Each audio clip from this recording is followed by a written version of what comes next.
Hello and welcome to another video.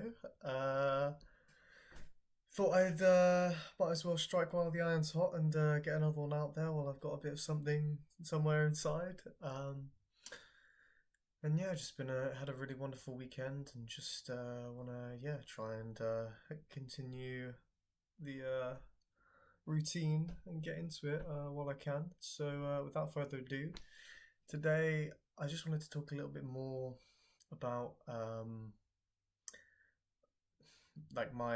talked a little bit in the last video about my experience of God as mother, and I just wanted to discuss a little bit more about like personally how I've some of the most significant kind of events in my life in my journey, um, to try and give a little bit more perspective on context on where I'm coming at this from. Um, and in many ways how kind of like deep this like I feel like this kind of thread weaves through my life. Yeah. So well, as you've already probably guessed from the title, it's a it's a near-death experience that I had when I was 13. Um, basically, was I got impaled on a drum kit,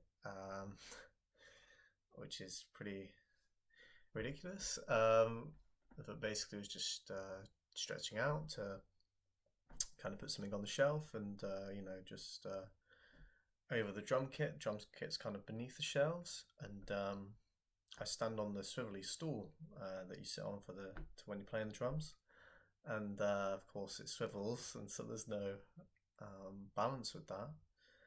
And I lost my balance and overreached myself and slipped, fell. The next thing I knew, I was kind of on the floor, um, on my back, and my neck was the thing that was in the most pain. I've still got a bump now on the back of my neck, just like dead tissue, scar tissue, whatever. And initially, that's what they were most concerned about in terms of the paramedics and things. Worried I'd broken my neck um, in a pretty serious kind of place. But I could still move. In fact, I managed to slide myself off of what I would later learn was the hi-hat, the pole that's on top of the cymbal that the cymbal rests on. That's what had actually pierced me. Um, and yeah, I just thought it was caught in my t-shirt at first, basically, because I could feel that there was some kind of tangling, even though I was just in shock, of course, and completely out of it, and just trying to find my balance again. I'm just very dizzy, and I must have lost consciousness, but between or it's at least I can't remember. It's just kind of black for the actual like moment of it going in, and, like the falling. I just remember being on the floor. Um, but yeah, so it was just in me. I just slid off and managed to stand up and stumbled into um, the other room. And by that time, my family had come up, like 'cause they were they'd heard the loud crash, and well, long story short, I ended up getting airlifted to hospital, which was a pretty weird experience. Like on morphine, because it's the first thing they gave me when the paramedics got there, because how serious it was, and they thought I'd be losing a lot more blood, because when you pull out something from you, you should never pull out anything if you get stabbed or you're losing blood or anything like that, right? It's pressure that you need to apply, but I pulled it out, and miraculously it managed to not hit anything on the way in or out. Spoiler alert, I mean, I'm fine. I mean, I've got both movement in both my sides, my arms, and I managed to the pole managed to miss pretty much everything. It seems just kind of left some scar tissue in there, but in terms of the arteries, the nerves, the everything is somehow it's all okay. So that was really a weird brush with death that I had, and very absurd for me, and weird, and a lot to process. And it took me a long time to process all the different aspects of the experience, and my reaction to it, and other people's reaction to it as well, to the trauma of what it was. And yeah, I mean, it wasn't nice to see. Of course, it's not nice to think that you're gonna die, or that someone you love is gonna die. Um, you know, and I think for a long time, it's not that I wouldn't think about these things, but I don't think I thought about them in a way that really just processed the kind of feelings behind them. I think I more thought in this kind of intellectual, abstract way. So I think it has changed me a lot. This event, as you might expect it would.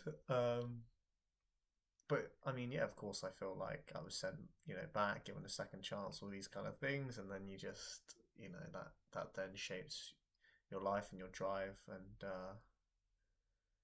I mean, for a long time, I always felt like, there's something I've got to figure out before I can go, kind of thing. Like it wasn't my time yet, I wasn't ready. Uh, that there's more secrets that need to be uncovered. There's more growing that needs to be done. But I don't know. For a long time, I think I just poured that into quite a, I don't know, almost, well, I guess, like in terms of the terminology I introduced in the last video, quite masculine way, within quite external, and for science. So, for example, I was fascinated by it, and I really wanted to dig to the bottom of that, and religion too, and try and figure out what's at the bottom, kind of thing. And I think part of that is just this, I'm just trying to follow the and find the hero's journey, into the darkness, and see what can be brought back. But I don't think that I ever really sat with the darkness that was in me, almost something like that. And I think for a long time, I just didn't focus on processing the feeling and the subconscious response of myself to that event and many others, which just kind of made these things build up and up and up and up, and kind of made my life just become this thing which it so easily seems to be able to in the modern age, especially when, like, for example, I've just, there's a lot of people that I haven't replied to in a long time, and it's just because you're trying to juggle so many things and kind of figure it all out, and have your cake and eat it, and do everything, and you can't. Obviously, there's only so much of you, and there's only so much time and energy that we have, and I just think at the moment I've been just trying to focus more on myself, my own health, because that's something which deteriorated, I think, more recently, just as I was giving less energy and effort towards it than I should. I've also had, a couple other, like, health issues which have only kind of compounded on things, but the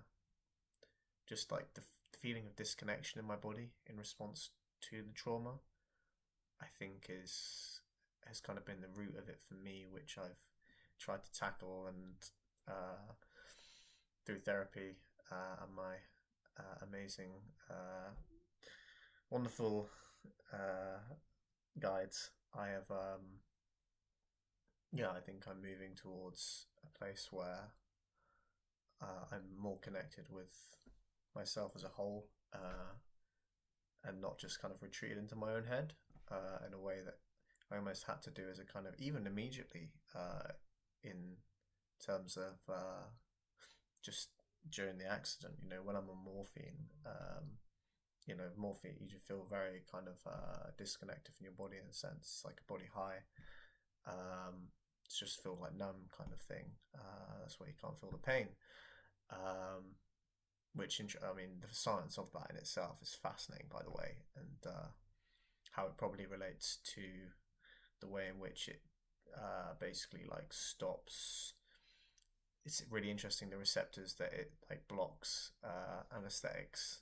Basically, like, I mean, I personally think it's like switching consciousness off, right? And there's a whole cool theory that Rupert Sheldrake talks about how that how we can kind of see the science of consciousness through studying anesthetics and how they modulate like brain function and the function of all different types of cells.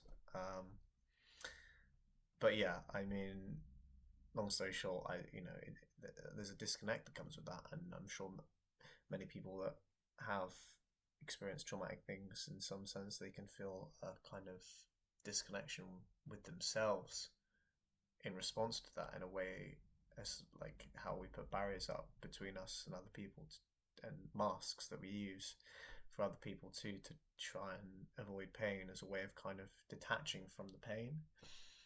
But yeah, I think what I'm trying to share and tell myself more than anything is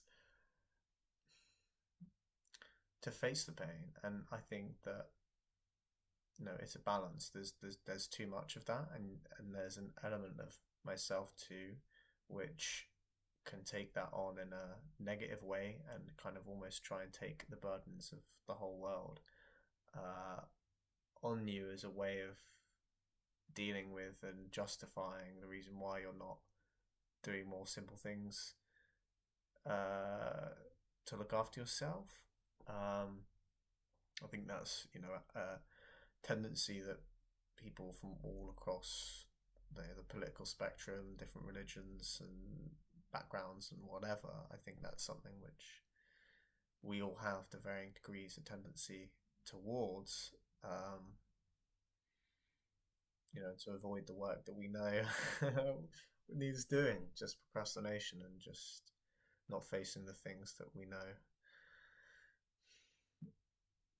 But it's funny because the worst part of it often is the anticipation, and when you actually face it, it's, I mean, not always, of course, but in my experience at least, it's, even if you just submit yourself to the terror, then just the feeling that you survive afterwards and you face the terror, then you feel a sense of peace that surpasses even the terror, and you own it. Things lose their power over you when you face them in that way, and almost just kind of dissipate, and then it's on to the next thing, and that's life. It's just one thing to the next, one crisis about it, and you got to figure out what next. I mean, you begin each day anew, as I love to say. But yeah, I mean, I think and of course it just made me think about death a lot more, um, in a way which I think has been both positive and negative. Um, they say ignorance is bliss, and I think there's some kind of truth to that. But I do think that in the end, seeking the truth and trying to dispel your ignorance is what brings true satisfaction, and a deeper satisfaction than just kind of naive bliss can bring. But that said, I think there really is something to the idea that ignorance is bliss, and I think for me, I'm just trying to interpret that more now in terms of like, don't overcomplicate things, don't overthink things, kind of thing, because that's a tendency I certainly have, and yeah, I think just trying to get in touch more with feelings, and just finding ways to interact with your subconscious. And yeah, I mean, for me, the mother is really so core to that, and throughout therapy recently, I it's also something which, you know, so the therapy I'm doing, it's EMDR, so it's like rapid eye movement stuff. So it's kind of trying to stimulate a similar like dreamlike state, because that's what happens when you're dreaming, rapid eye movement, which is insane in itself. Because it's like, what are you looking at? What are you seeing? Where's the light coming from? Where's the information coming from? But that's, a separate question entirely, which is a whole video in itself. But yeah, so this therapy, it works by rapid eye movement. So there's a sense in which I feel like it helps me tap into and process old memories that are still kind of in your brain in a way in which sometimes they can then generate dreams, for example, because these like images are kind of stored in your subconscious mind, and they just haven't been. I mean, that's the phrasing my therapist use, I believe, is something like, it's like a filing cabinet and things aren't all ordered, uh, and it's just about, trying to look at them again and make sure that they're kind of filed properly, and that it doesn't kind of dominate your life in a way. And I think that's certainly something I feel has shifted for me recently in a positive way, in that I don't. I think, well, if you're more stressed, then it just kind of puts you back into kind of your worst fears and moments. I think it's like all the parts of you that you don't want to face, they're all like in the same place almost in your mind, something like that. And if things are going badly, then if you haven't dealt with anything, and it's still knocking around, then it just kind of like becomes this huge thing in your head, as all the things you don't want to think about kind of clump together, and just seems so daunting. It's not until you shine a light in the shadows that you see what it is, what it actually is, for what it is. Uh, and try and kind of fit it together in the puzzle of your life, of your personality, and who will be and why, and who you want to be, because there's an element of transformation to it, and that's, I think, where your freedom is in this reassessment of old memories. You have these experiences, you cannot change that, but you can change the way that you relate to that experience. You can change whether or not you see it as a positive. You can change whether or not you let it oppress you, and kind of makes you think about it every day in a way that, so for example, for me, it's more like just this kind of suspicion of myself, like, oh, you did such a stupid thing, and like standing on that stool, like, didn't you know that was dangerous, kind of thing. And so there's this like, belief like I'm stupid, or another one be like, I'm vulnerable, I'm weak, there's anything like that which can arise as a result of trauma. Like whenever you're stressed, then those beliefs, they're still kind of there in your mind, and all it does is amplify them if they're stressed.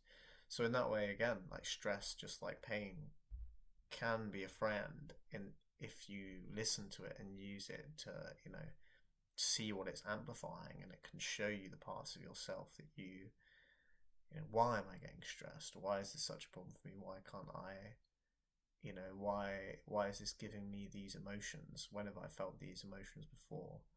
When is this taking me back to? What am I thinking about? Just focusing on those kind of things I found really quite liberating, in the way in which you can then transform the way that you interact with it. And so for me, when I was processing it, I also saw like a kind of image, of what I would interpret to be like a kind of angelic presence, like over, like superimposed on the kind of image that I have in my mind when I kind of like think about it. And I mean, I had like, I mean, it wasn't one which even came to me during processing, as well, just in another more meditative time. Um, Images can just come to me, I find, if you're just, open and receptive to that in a meditative state, and you're just trying to look in your mind's eye and see what's going on inside in your subconscious. And yeah, I just saw this image of this angel, and it just, I mean, for me, the thing which clicked, which kind of changed, I think the biggest thing was that I didn't think before about the way in which how close it was to my heart, the impaling, because it was on my left side. I'm getting a twinge when I talk about it now, and yeah, it's just so it was right next to like my lungs and my heart, and came to rest against my spine eventually. And I mean, the doctor themselves literally said it was, just ridiculous and incredibly fortunate and miraculous, really, that it didn't hit anything. But I really just got the sense that that was kind of what was protected. That was what the spike was going for almost, and that there was the kind of, near miss. It just got kind of nudged out of the way a little bit by the angels, and of course, it's something that growing up in a religious family, it's the context of it, and people probably said it like around me, but I hadn't processed it in a way that was so personal for me, in a kind of emotional and feeling sense. And then that experience made me really reconnect with my heart, and just like being more in tune with the sensation of it and the feelings that it gives and what it represents. And yeah, I just got the sense that that is what was being protected, is my heart. And yeah, I mean, in some way now, I almost think that like it was the beginning of a kind of awakening, and things like that. I mean, it happened when I was 13. 13 is often considered the number of, goddess, various in various forms of the goddess. And yeah, I mean, it's this image of the angel for me. It's quite a feminine thing as well, the presence of God. I mean, I'll talk about that hopefully in some further videos down the line. In Judaism, the concept is the Shekinah, which is the presence of God that resides between the Ark of the Covenant, the angels on the top of the ark. If you've ever seen Indiana Jones or whatever, you know what it looks like. It's just a box with the Ark of the Covenants, but just a box with angels on top, and then between the wings of the angels, there's meant to be like the presence of God in the temple. For me, that's feminine, and Judaism kind of characterizes it as that, and in many other religions too. Spirit and that presence is regarded as feminine, because it's a dynamic kind of moving force in a way. That chaotic kind of femininity itself. Yeah, I think that's for me, that's just ties in so like deeply with it. And then my experiences with, especially 13, it's like teenager times. You start thinking about partners, and so my experiences of various relationships with women, and things that when I look back on them now, I can see that I can see me projecting myself into other people, and thinking about what I was looking for in other people can tell me more about myself. And yeah, I mean, I think, I don't know, just for me, it was a big change, and it just made me think about things. It has its positives in ways in which it would make me think like to try and live without regret and live every day as if it was your last. But there is a weight that comes to that too, because it's like, oh no, I haven't like said goodbye to someone properly, and like I might never see them again. And it's like, well, yeah, but like you can't you can't just focus on everything like that all the time, and because that's just a way to just have max anxiety all the time. um and just drain your energy, really. And it's a balance. It's a balance, and that's really what I think, the realization that I've come to, that's kind of somewhat different to the faith that I was raised in as well. I just feel like yeah, it's all about the balance. It's all about, that dialogue between people, and that's something which as well it prompted me to do, I think. And I've always, been, I think, more so after that, but I don't know. I've always been interested in, just talking with people. But I think even after that, even after my near death experience, even after the impaling, it's not like I magically, stop being you know, annoying and various other uh, not laudable qualities. It's not like I suddenly became, oh, I'm enlightened like Buddha or whatever. I think it just, really pushed me on this journey that's led me to now. And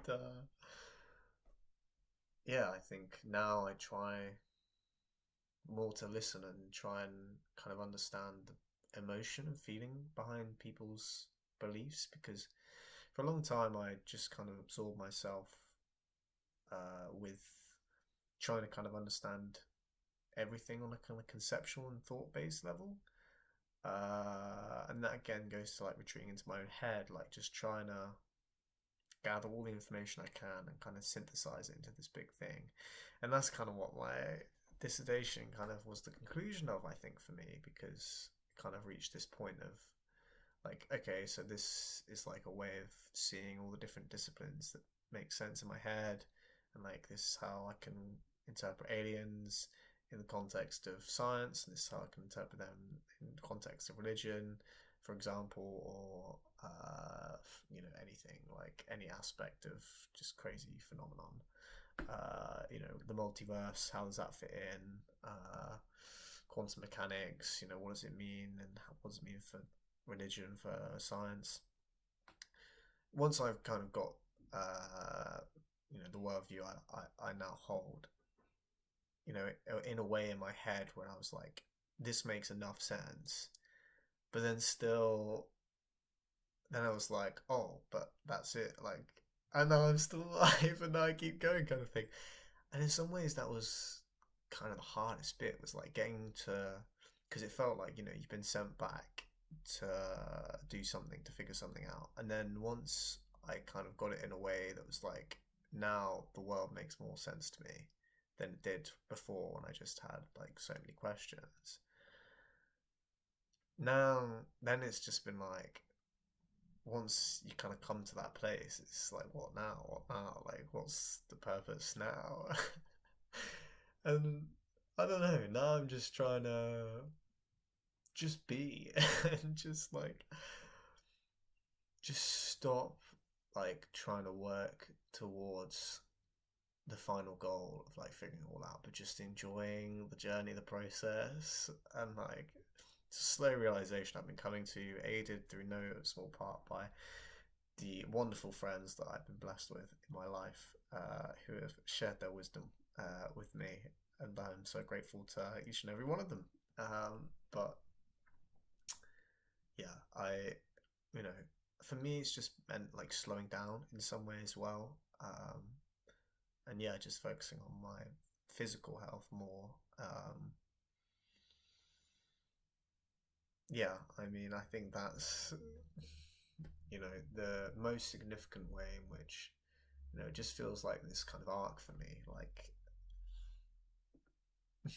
I don't know, just feel, it's like a wave, like everything is. But, it just feels like, I had time being a kid, and then I had this time where I was just kind of frantically searching for something after I had this big wake up call of like, remember, you will die. You've, kind of seen, glimpsed death. It's kissed you. And, that kind of woke me up. That kind of jolted me awake. And now I'm just trying to kind of calm down again almost, and, not just let the worrying, because it's all internal also as well. Like it won't necessarily be something that will have been obvious to people, that might have known me for a number of years. And I mean, it wasn't even to myself. It just took me a long time to just admit my anxiety and like the feeling of it. and that might sound silly, but it's just the way in which like intellectually I'd be like, well, I have all these like reasons why I shouldn't be anxious, so I'm not anxious kind of thing. But it's like it's not anxiety's not a it's not an intellectual thing really. Like it has an intellectual component, but it's more just like the feeling of it and the other cells in your body, not just the ones in your brain, kind of thing. And just your nervous system. And for me, obviously the breath is the thing which I think is the most effective tool that we have, channel route that we have to kind of get ourselves back into that kind of flow state and, more calm place whenever things are just getting too much, whether we're anxious, just focusing on the breath, and again, seeing the breath as mother, and it's just connecting you to all the beings on planet Earth that provide you with that air. It's all been cycled through the trees, our friends, the trees. It's and all the fungi and the giant ecosystem that exists to enable you to exist, for us, to be here wherever we are right now. And it's, yeah, I mean, just getting out of your own head. I think that's really what it kind of does for me, and just helps you see that it's infinite in all directions, including inside too. But you can't just get lost there. It's there's a wide world out there too, and it's both are valuable, I think, to explore. But again, a balance, I think, is so key, and is the key to kind of being able to walk that yin yang, the line on the yin yang between the order and the chaos. Yeah, I don't know. I just wanted to share that, and I don't know. Don't know if it'll resonate with anyone, but I'd love to talk more about it if you'd like to. And yeah, I mean, just let me know if there's anything you'd like me to talk about. And I don't know exactly where this is going to go, and I'm hoping to kind of well, I've got a few ideas for videos coming up. I'd like to do one on my favorite kind of parts of the Bible, favorite kind of other teachings, like little quotes, ideas that I really like, that I find helpful. I'd like to talk more about the history of Christianity, Judaism, and how it kind of intertwines with the planet, and the way in which it's kind of become entwined with history, and the dates of AD, and yeah, just a lot of things I touched on a little bit in my last video. Yeah, I don't know. I don't know where this will go. I'd love to have some conversations as well. If anyone would like to come on this, whatever it is, uh, then yeah, I'd love to have anyone on. We can make it a kind of podcasty vibe for sure. I'd love that. So if anyone wants to, come and record anything with me, then I welcome that too. Also happy to monologue if no one's up for that. But yeah, I don't know. We'll see. I'm just trying to follow creativity, follow, experiment, you know, just yeah, just try and play and put on a show. And figure things out, figure myself out, and just focus on the simple things, and find ways to be connected to people who help ground you too. And yeah, I mean, what else can I say? I think yeah, I think that'll do. Yeah. Well, thanks again for another video, and yeah, hope to see you soon. Thanks.